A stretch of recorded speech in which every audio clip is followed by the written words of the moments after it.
Afternoon, just gone 4:30 now. There was an executive meeting today. More in the way of easings were discussed, and we're going to bring those to you in just a second. But first, a piece of breaking news that's just come to us in the past couple of minutes, and it's to do with what I've been covering a lot of over the past few days as that heat wave has continued in Northern Ireland. There's the big news: another record day in Northern Ireland. The official Met Office weather station in Armagh City has just registered at 31.4 degrees Celsius. That now makes today the hottest day ever recorded in Northern Ireland. We told you about this yesterday, that if the record was once again to be broken, it did look like today would be the day, and probably the final day it could happen. Things look like they will start to cool down, albeit just slightly, over the next few days and as we get into the weekend. But 31.4 Celsius is the new Northern Ireland record. It was set and registered at just after 4 o'clock this afternoon at the weather station in Armagh. That means that Castledurg's title as not just the hottest ever place recorded in Northern Ireland from yesterday at 31.3 Celsius, but also the coldest place ever recorded in Northern Ireland when it hit temperatures of -18 back in the winter of 2010.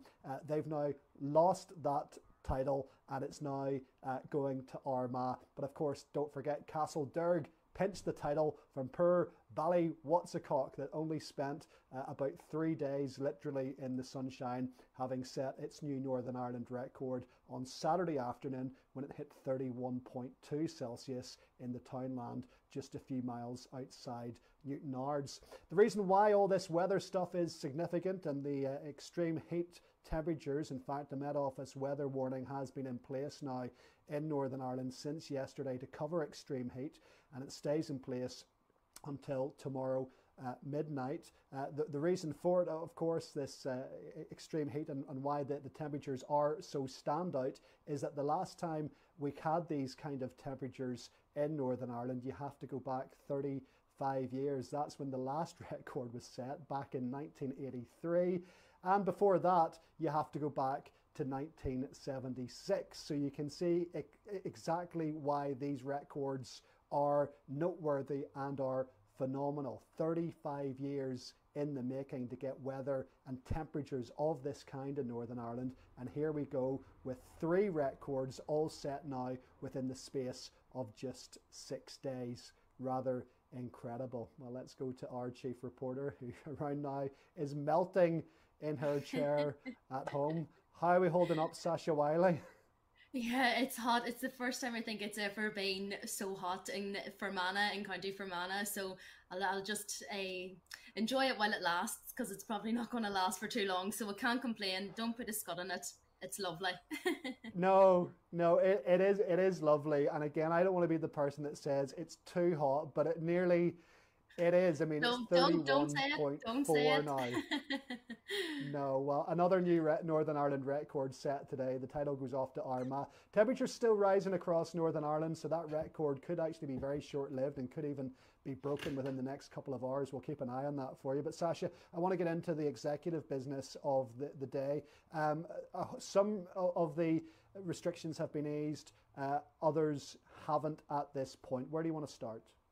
Yeah, so I suppose we'll start with the changes that were made. There was a whole host that were supposed to come in on Monday, but unfortunately a lot of them didn't go ahead today as planned, just 3 days before lots of places were due to open. So we'll start with the changes that will come into effect from Monday. So 15 people from as many households as you like can meet outdoors, and that's in your gardens and things like that. And then also close contact services, the likes of your hairdressers, nail bars, barbers, tattoo salons, they can open without the need for pre-booked appointments, so they can offer that walk-in service that they haven't been able to offer before. So that's the only 2 changes, unfortunately, that have been made today out of that whole kind of host of restrictions that were supposed to be lifted a few weeks back that the ministers told us about. Okay, and what's fueling the decision-making process in this deferral? Because, of course, they're kicking the can a little bit further down the road on the same week that England's now a free-for-all. They've had their Freedom Day, nightclubs are open, all legal restrictions have been removed a few miles across the water. What's going on here that's so different?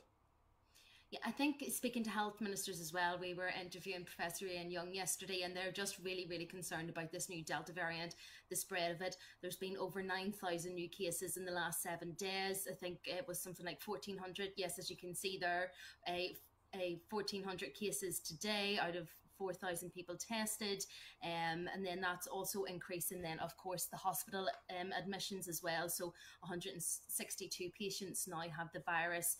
10 people are in ICU. So I think that's kind of what their worry is as well, because the cases are starting to rise.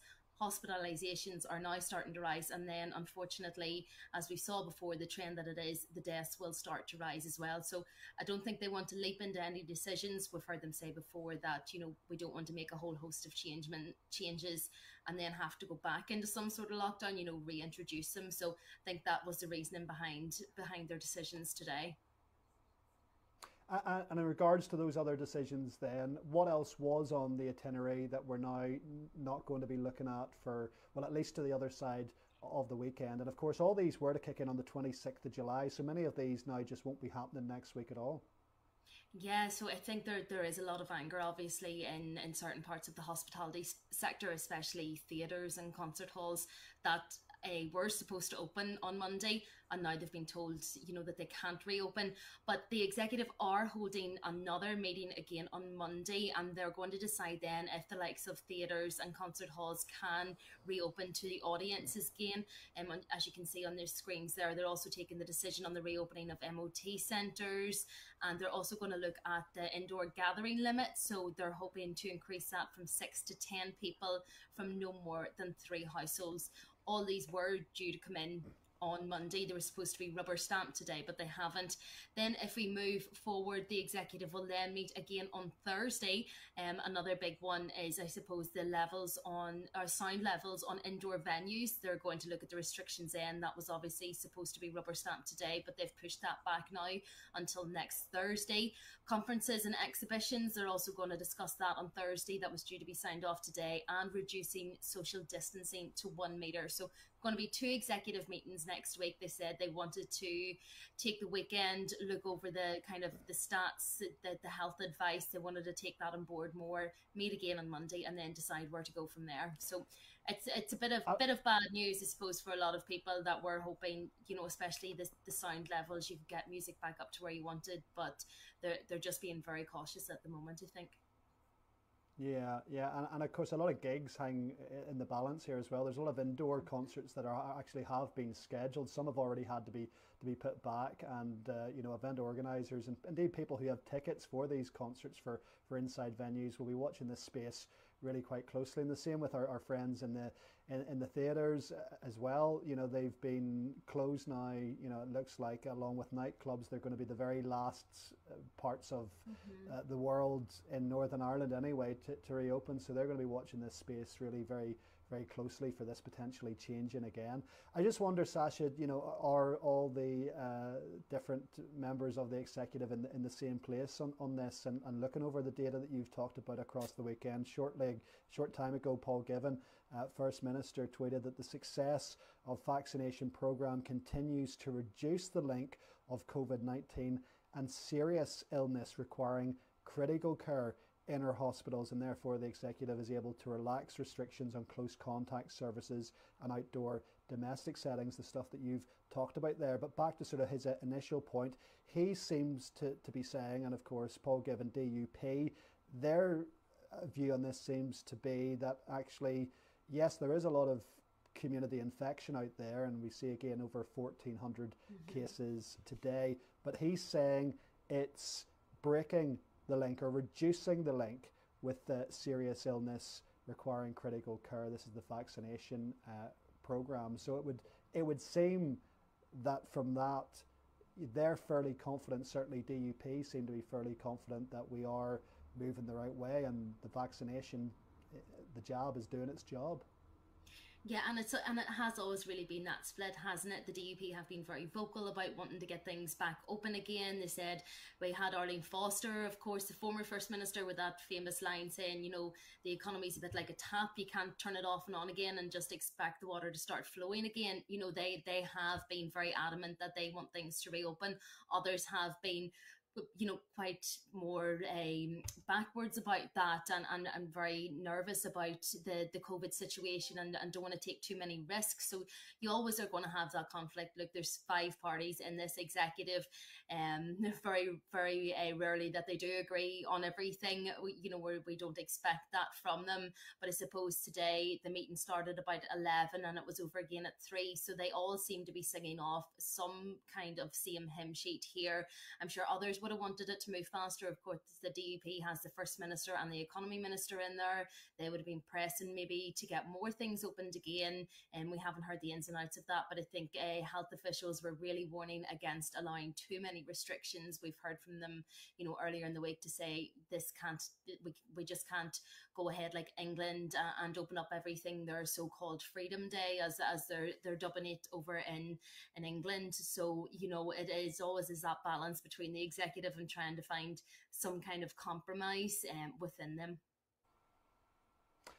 And you mentioned that so-called Freedom Day that, of course, England have enjoyed this week. We know dates have now been set in the diary for Scotland and Wales to have similar kind of days where a lot of these legal restrictions will be removed. We heard 2 weeks ago that Northern Ireland's earliest date for the complete removal of things like social distancing, which would facilitate the reopening of nightclubs and things like that, and possibly mask wearing in certain scenarios, could be the 16th of August. Is it likely now, do you think, that with even these remaining items being kicked down the road a bit, 16th of August, yeah, it's going to be at its very earliest, but actually, if anything, it's probably going to be optimistic? Definitely. Look, it's really hard to say when the COVID restrictions might end in Northern Ireland. It's really not entirely clear at the moment, as you were saying, from pushing things back. The decisions on easing restrictions, they have to be agreed by that five-party executive that they've just been discussing. Everyone has different views on it, and they'll have to consider advice from health officials about the spread of the variant, what different forms of the variant there are at that time, the weighing up the social, economic effects that the restrictions have on the public. As you were saying, both the First and the Deputy First Minister told us there that they're going to meet on the 12th of August to look at, lifting the likes of face coverings and the rest of the settings, and the requirement for self-isolation and travel. So, we are looking towards that kind of middle to end of August.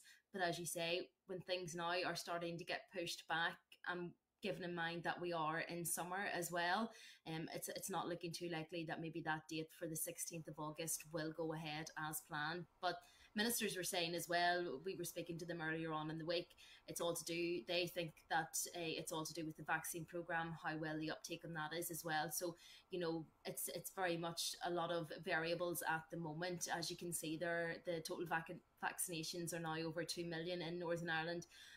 Yesterday there was only 12 first doses registered. I think there's only just shortly over 50% of 18 to 30-year-olds have got their vaccine at the moment. So I think that's where the big push is now from the executive. And is that not going to, that there to me looks like quite a worrying, it's not a statistic, it's a number, and the number's 12. So 12 people in Northern Ireland, and you're saying that, how many, another 20% still need to get their vaccination, and only 12 people went and got their first jab yesterday. So clearly, just set for how it is there, the vaccination rollout, as good as it's been in Northern Ireland, it's now halted, hasn't it? Absolutely. And as well as that, then the health minister confirmed earlier this week that they're going to stand down the mass testing centres for first-time jabs. So they're not going to be offering first-time jabs at those big centres, the likes of the SSE, big leisure centres right across Northern Ireland that made it so much easier to get the vaccine as well. So it is actually it seems that it's going to be harder to get the vaccine once they stand those kind of centres down. Of course, it's probably because restrictions are starting to lift and they need that space back again. It's interesting to see on the world leaderboard now, Sasha. Whilst Northern Ireland's rollout there has been fairly impressive and has been the whole way through within the top 10, but our friends in the Republic of Ireland now are sort of breathing down our neck. Of course, they got off to a really sluggish, slow start. Now they're leading Europe in the rollout. The fact that we share that land border is going to be critical, and that's good news, I suppose, isn't it? Well, it's good news in any case, but particularly good news that our closest neighbour is almost matching us now for vaccination rate. Absolutely. And as well, that we have to consider in Ireland, we heard earlier that ministers were also saying that you may have to have your double vaccination to be able to enter restaurants and things like that as well. And they're also working on a kind of all island passport for that. Of course, people that had Irish passports living in Northern Ireland were supposed to be allowed to get the Irish COVID app, which would mean that it would make travelling easier throughout the rest of the EU. That didn't materialise because it turns out that they got their vaccines in Northern Ireland, so they weren't able to use that app. Meetings are now underway to try and link it up between the two countries, see what they can do, kind of make it that both sets of islands that they can link up and you share that kind of information. Of course, sharing of information between the Northern Ireland and the Republic, it really hasn't been great. We had the travel locator issue forms, the vaccines, and now we've got this app issue. So if you're even going down then to maybe have a meal down south, then it means that you might need some kind of proof that you've been double vaccinated as well. And I suppose that's where the confusion lies with a lot of people here too, that, where some places are so close to that border that there's going to be different restrictions at different times as well. Yeah, I mean it's a minefield really, and however they're going to get all this joined up and working together, I really don't know. These are the numbers we're looking at in the Republic of Ireland right now. This is the total number of vaccines that have been given out. You can see there's 4 different ones in circulation there, mostly the Pfizer one with 3.5 million shots of that given out, just over 1 million then of the AstraZeneca. So certainly an accelerated program in the Republic of Ireland, and fairly much now mirroring the same rate to per population as Northern Ireland's rollout. But as you say, Sasha, this will be a cause for concern. Only 12 people stepped forward in the entire Northern Ireland yesterday for their first vaccine. It seems to me that anybody who wants it or is prepared to get it has now got it, and those who don't want it for whatever their own personal individual reasons are, and that is totally fine. They're not getting it. It's hard to know if anything will change their mind at this point, other than perhaps if we see scenarios like what you're talking about in the south, where entry to a nightclub or entry to get into a restaurant could be based on whether or not you're double jabbed. It seems controversial here, but that's what they're doing as of Monday in the Republic, correct? That's correct. And then we also heard in England as well, from the end of September, you're going to have to be double vaccinated to get into the nightclubs as well. So it does seem to be, that trend that they are starting as well. Then we've heard in terms of travel as well, certain countries only letting you in if you've had the 2 jabs as well. So it does seem to be moving in that direction. However controversial it may be, it seems to be going in that direction. And it is controversial. I suppose people may be feeling that they're being pushed into getting a vaccine that they otherwise don't want in order to have just basic, simple freedoms that you would have taken for granted 18 months ago. We've already seen it, of course, come into play with the UK travel arrangement in terms of those amber countries where the isolation is no longer required on return from amber countries for those that are double jab. Will be interesting to see whether or not the uptake does increase, and it clearly is among the younger people in Northern Ireland, those under 35 years of age, where the rollout has halted. And I suppose with the news as well that the SSE Arena and these sort of major vaccination sites are going to be stood down, Sasha, it does look in many ways that they're kind of saying, look, this is not going to go on indefinitely. If you want it, it's available. It will save you. It will save those and protect those around you. But if you don't and you end up getting ill, there feels like a little bit of an unsaid thing here. Well, that's going to be down to personal choice, therefore. Absolutely. And I think also as well, it's worth noting that I think their focus is moving on to those kind of mobile testing sites, the ones that are driving about. You can just drop in and get it. You don't need to have an appointment. They're trying to make it easier for young people so they don't have to take too much time out of their day to, go online, book their job, maybe travel somewhere for it as well. So they are trying to make it a lot easier for young people to be able to get the job and be able to assess it better. Whether that works or not, I don't know. It seems to be the direction that they're going in now, and that's why they're standing down these big sites, and bringing it more to kind of local towns, villages, areas like that. Whether it works or not, I suppose, as you were saying, only time will tell, but it really does seem to be that things are shifting towards that vaccine passport almost for freedom. I know the Health Minister Robin Swan, had kind of a lot of concerns about that at the start. It was a few months back when the whole kind of issue came up about the vaccine passports, and he was kind of warning against it. He didn't think it was very fair to do something like that. But if other countries are starting to do it, I would think, given what has happened in the past, that Northern Ireland will follow suit. Yeah, it does feel that way, and the tide is turning a little bit, and it feels that generally throughout this whole thing we've been covering from the start now, it feels like, and we have heard politicians and more people beginning to talk about, and then we hear this term personal responsibility and personal accountability, and it seems that that's maybe where we're going to be moving here throughout this next phase as we move into the back end of the summer. Just finally then, Sasha, for those joining us coming in late on our Facebook Live today, I'll recap on the weather just at the very end if you missed that big headline that's just been announced in the past 30 minutes or so. But also on the back of that, Executive have been meeting today as normal. They've got their own headlines they've put out. So just recap us again and remind us what's changing and what's not changing. Yeah, for sure. So we'll start with Monday, the changes that are coming in there. 15 people from as many households as you like can meet indoors, and your close contact services can open without the need for your pre-booked appointments. So they're allowed to take walk-ins from Monday. Then on Monday, the executive are going to meet again, and they're going to decide then if theatres and concert halls will be allowed to reopen to audiences. Of course, they're only open at the moment for kind of rehearsals and things like that. So they're hoping to allow that to happen come Monday. They're also going to look at the indoor gatherings, so the private settings, household visits.